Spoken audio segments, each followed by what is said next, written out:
Hello दोस्तों, welcome back to my new video. सबसे पहले डिस्क्लेमर देना चाहूँगा कि इस वीडियो को प्योरली एजुकेशनल पर्पस के लिए ही रिकॉर्ड कर रहा हूँ। मैं कोई भी बाई या सेल का रिकमेंडेशन इस वीडियो के माध्यम से मैं आप लोगों को नहीं दे रहा हूँ। तो चलिए अब हम लोग स्टॉक्स को कवर करेंगे। उसके पहले एक बार निफ्टी एंड बैंक निफ्टी के चार्ट एनालिसिस को शेयर कर देता हूँ। कल मैंने आप लोगों को क्या बताया था कि बुलिश मार्केट में भी नेगेटिव क्लोजिंग हुआ। इट मीन्स ये हमारे लिए एक वीकनेस का संकेत है। यहाँ पे कल मार्केट अपर लेवल पे होल्ड करने के बाद धीरे धीरे करके नीचे गिर के कहीं क्लोज हुआ है। आज भी फ्लैट ओपनिंग हुआ ऑलमोस्ट, एंड देखोगे तो आज भी कहीं ना कहीं नीचे गिर के ही क्लोज हुआ है। ध्यान दीजिए, अब अगले दिन का जो मार्केट है ना वो बहुत इंपॉर्टेंट रहेगा। एंड यहाँ पे अभी ये अपने सपोर्ट लेवल के पास ट्रेड कर रहा है। मैं चार्ट को जैसे ही जूम आउट करूँगा तो आपको ये सपोर्ट लेवल दिख जाएगा। आप देख रहे हो ना ये ट्रेंड लाइन, इस ट्रेंड लाइन पे 18 मई से ही मार्केट सपोर्ट लेता हुआ दिखाई दे रहा है एंड इसी लेवल के आसपास है। अगर इनकेस बाजार अच्छा खासा गैप अप ओपन होता है, सपोज कीजिए कि 24,000 के ऊपर गैप अप ओपन होगा, तो फिर अच्छा खासा बाउंस बैक विटनेस कर पाएंगे। और अगर गैप डाउन ओपन हुआ एंड ये जो ट्रेंड लाइन देख रहे हो ना, इस ट्रेंड लाइन के नीचे कहीं अगर ओपन होता है तो फिर यहाँ पे गिरने के चांसेस इंक्रीज हो जाएंगे। तो यहाँ पे थोड़ा सा अभी हम लोग को कॉशियस रहने की ज़रूरत है। सिमिलर काइंड ऑफ पैटर्न आपको बैंक निफ्टी के चार्ट में भी दिखेगा। बैंक निफ्टी भी आज अच्छा खासा नीचे गिर के ही क्लोज हुआ है। यहाँ पे टाइम फ्रेम छोटा करूँगा मैं तो आपको पता चलेगा कि पिछले ट्रेडिंग सेशन में गिर के क्लोज हुआ, आज भी ऊपर जाके सस्टेन नहीं कर पाया एंड एट द एंड नीचे गिर के क्लोज हुआ है। तो यहाँ पे दोनों ही इंडेक्स में अब लिटिल बिट सेलिंग प्रेशर हावी होता हुआ दिखाई दे रहा है। अब चलिए बढ़ते हैं दोस्तों हम लोग स्टॉक्स की ओर। पहला स्टॉक हमारे लिस्ट में आपके सामने है एस्ट्रल लिमिटेड। आज के दिन 1.4% का अप मूव देखने को मिला। 1598 के लेवल पे इसने क्लोजिंग दे दिया है। अब इसके चार्ट को थोड़ा सा ध्यान से अगर आप समझने की कोशिश करोगे ना तो आपको पता चलेगा कि नहीं भाई, बहुत कुछ यहाँ पे बड़े प्लेयर्स के मूवमेंट के बारे में पता चल रहा है। जी हाँ दोस्तों, यहाँ पे मैं सिंपली एस्ट्रल के चार्ट को ओपन करता हूँ। ठीक है, फंडामेंटल को तो मैं ऑलरेडी कई बार कवर कर ही चुका हूँ। एस्ट्रल लिमिटेड के चार्ट को आप ध्यान से देखिए, तब आपको पता चलेगा कि कुछ तो डिफरेंट हो रहा है इस पर्टिकुलर स्टॉक में। एस्ट्रल लिमिटेड के एनएससी के चार्ट को मैं ओपन करता हूँ। ठीक है, यहाँ पे हम लोग जाएंगे इसके एनएससी के चार्ट में। अब यहाँ पे आप ध्यान दीजिए, वीकली टाइम फ्रेम में सेट कर देता हूँ। आपको क्या दिख रहा है, ये इंपॉर्टेंट कंसोलिडेशन जोन है। इस जोन के बारे में तो आप लोग ऑलरेडी अवेयर हैं ही। दूसरा चीज़ आप ध्यान दीजिए कि ये एक ट्रेंड लाइन है जो स्टॉक का सपोर्ट बना हुआ है। ठीक है, मल्टीपल टाइम्स इस लेवल से स्टॉक में बाउंस बैक मिला है 2025 के स्टार्टिंग से ही। एंड जब यहाँ पे ब्रेकआउट मिला, ये जो जोन है, इस जोन का ब्रेकआउट मिल गया था दोस्तों अच्छे तरीके से। वो तो मार्केट का सिचुएशन थोड़ा अनसर्टेन था, वोलेटाइल मार्केट था, जिसके चलते ब्रेकआउट वाला जो मूव है ना वो मूव नहीं मिल पाया। बट देख रहे हो ना, अगर कोई एग्जैक्टली अच्छे तरीके से प्राइस एक्शन बना के स्टॉक ऊपर मूव करे तो बाजार बेयरिश भी हो तो उस कंडीशन में भी स्टॉक समहाउ अपने आप को सस्टेन कर ही लेता है। आप देखिए सेलिंग प्रेशर कितना हावी हुआ था, स्टिल एस्ट्रल लिमिटेड नीचे नहीं गिरा, अपने सपोर्ट लेवल का ब्रेकडाउन नहीं किया। ये चीज़ आप ध्यान दीजिए। यहाँ पे ये अपने हायर लेवल से भले नीचे रिट्रेस हो रहा था, उस दौरान भी मैं वीडियो अपलोड करके बता रहा था आप लोगों को कि स्टॉक मार्केट का सिचुएशन अभी नेगेटिव है, स्टॉक अपने हायर लेवल से कूल डाउन हो रहा है, but still I am not expecting to break its support level. मैं ये एक्सपेक्ट नहीं कर रहा था।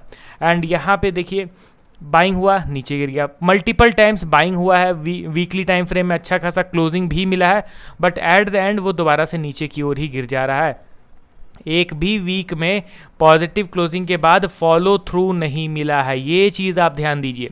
यहाँ पे एक ज़बरदस्त क्लोजिंग मिला, बट अगला वीक में क्या फॉलो थ्रू मिला? नहीं मिला। यहाँ पे भी एक अच्छा खासा क्लोजिंग मिला, नेक्स्ट वीक में फॉलो थ्रू नहीं मिला। बट ये देखिए प्रीवियस वीक में एक स्ट्रॉन्ग पॉजिटिव क्लोजिंग एंड अब यहाँ पे समहाउ फॉलो थ्रू वाला कैंडलस्टिक्स मिलता हुआ दिखाई दे रहा है। अभी वीक एंड होने में एक दिन बचे हुए हैं, कल तो बाजार बंद रहेगा, उसके अगले दिन का एक ट्रेडिंग सेशन। अगर ये अच्छा खासा और ऊपर जाके क्लोज करता है तो इतने वीक से जो बाइंग हो रहा था, इतने दिनों से जो बाइंग हो रहा था, उस बाइंग के कंपैरिजन में इस बाइंग को थोड़ा सा हम लोग ज़्यादा स्ट्रेंथ मानेंगे, इसको थोड़ा ज़्यादा पॉजिटिव कंसीडर हम लोगों को करना पड़ेगा। क्योंकि किसी भी वीक हम लोगों ने एक अच्छा खासा फॉलो थ्रू कैंडल स्टिक नहीं देखा। आप समझ रहे हो कि नहीं? अगर कोई स्टॉक ऊपर जा रहा है, टॉप लेवल पे शूटिंग स्टार बना, बढ़िया बात है, वो एक नेगेटिव संकेत है, बट उसके बाद एक रेड कैंडल बनना ज़रूरी है, तभी जाके ये सेटअप एक्टिवेट होता है। उस हिसाब से अगर ये स्टॉक यहाँ से नीचे रिट्रेस कर रहा है है, तो एक यहाँ पे समहाउ एक ड्रैगन फ्लाई डोजी आपने कह दिया, बट उसके बाद एक ग्रीन कैंडल बनना ज़रूरी है, नहीं तो वो ये जो सेटअप है ये एक्टिवेट ही नहीं हो रहा है। समझ रहे हो ना, इसके पीछे का प्रॉपर लॉजिक है कि क्यों हम लोग एक कैंडल स्टिक के बाद अगले कैंडल स्टिक का इंतजार करते हैं, क्यों उसका रिक्वायरमेंट रहता है, उसके पीछे प्रॉपर कॉन्सेप्ट है, लॉजिक है। आप कहोगे तो किसी सेपरेट वीडियो में वो कॉन्सेप्ट भी आप लोगों को बता दूंगा। अभी के लिए ये ध्यान दीजिए कि वीक एंड होते होते एक स्ट्रॉन्ग क्लोजिंग रिक्वायर्ड रहेगा स्टॉक के ऊपर के मूव के लिए, ठीक है। अब बढ़ते हैं हम लोग अगले स्टॉक की ओर। हमारे लिस्ट में आपके सामने है बॉम्बे स्टॉक एक्सचेंज लिमिटेड। आप यहाँ पे चार्ट में क्लियरली देख सकते होंगे कि लगातार स्टॉक में बाइंग हो रहा है। टेक्निकल वाइज ये जो cup with handle chart pattern है उसके टारगेट को भी स्टॉक ने अचीव ऑलरेडी कर लिया है। मैं प्रीवियस वीडियोस में भी कई बार आप लोगों को बता चुका हूँ। अब यहाँ पे हम लोग को सिर्फ वीकनेस का देखना है। वीक हुआ प्रॉफिट बुकिंग मैं पर्सनली करना प्रेफर करूँगा। कुछ क्वांटिटी तो धीरे धीरे करके डंप करना मैं स्टार्ट करूँगा। अब यहाँ पे आप ध्यान दीजिए, आज जो यहाँ पे कैंडलस्टिक बना है वो प्रॉपर बेरिश मारूबोजू कह लो या फिर बेरिश इनगल्फिंग कैंडलस्टिक का फॉर्मेशन हुआ है, जिसमें 2 दिन के कैंडलस्टिक को टोटली आज मार्केट ने स्टॉक ने इनगल्फ कर लिया है। एंड आप गूगल में सर्च करना कि what is bearish engulfing candlestick, तो आपको पता चल जाएगा इसके बारे में। ये एक नेगेटिविटी का संकेत है, ये एक वीकनेस का संकेत है। दूसरा चीज़ आप ध्यान दीजिए कि आपको पता है कि जब कोई स्टॉक तेज़ रफ्तार में नीचे गिरता है तो एक कैंडलस्टिक पे मैं उतना रिलाई नहीं करता हूँ। उसी तरीके से अगर कोई स्टॉक तेज़ रफ्तार में ऊपर उठता है तो एक कैंडलस्टिक पे मैं उतना ज़्यादा रिलाई नहीं करता हूँ, मैं उसको उतना इंपॉर्टेंट कंसीडर नहीं करता हूँ। तो उस लॉजिक के हिसाब से अगर आप इस एक कैंडलस्टिक पे उतना ध्यान नहीं दे रहे हो तो कोई दिक्कत नहीं है। वीकली टाइम फ्रेम में भी आप देखो तो समहाउ यहाँ पे एक बियरिश कैंडलस्टिक बनता हुआ दिखाई दे रहा है। लगातार बाइंग हुआ है, यहाँ पे एक दिन बचा हुआ है वीक एंड होते होते, और उस समय तक अगर यहाँ पे ये नेगेटिव क्लोज होता है तो बन जाएगा ये शूटिंग स्टार कैंडलस्टिक। आप समझ रहे हो ना, शूटिंग स्टार के बाद एक प्रॉपर रेड कैंडलस्टिक अगर बना, सेटअप एक्टिवेट, स्टॉक में फिर अच्छा खासा सेलिंग आएगा as per this particular candlestick and this particular setup. तो आप थोड़ा सा भी अलर्ट हो जाइए, क्योंकि कंटिन्यूअसली तो बाइंग हो रहा था, हम लोग रैली को एंजॉय कर रहे थे एंड हमें भी प्रैक्टिकली पता है कि ओवर स्ट्रेच होके कितना ही ऊपर जाएगा, किसी ना किसी सर्टेन लेवल से तो प्रॉफिट बुकिंग होगा ना।